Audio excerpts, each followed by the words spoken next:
In this guide, I'm going to show you how you can deactivate your account on a PS5. Before we do get into this guide though, make sure to like the video and subscribe to the channel with all notifications on. It really does help the channel and it lets us know that you want more content like this. We'd greatly appreciate it. And if at any point throughout this guide you had any questions, just ask them down in the comment section below and we can help you out further. I'm going to be doing my best to reply to every single comment down there.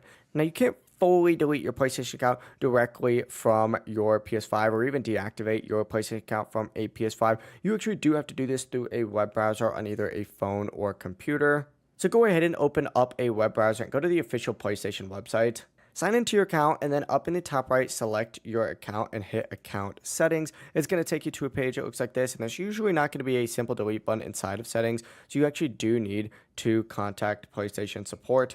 Even if you look everywhere on here, you're not going to see it. So go back, hit support just like so, hit support again.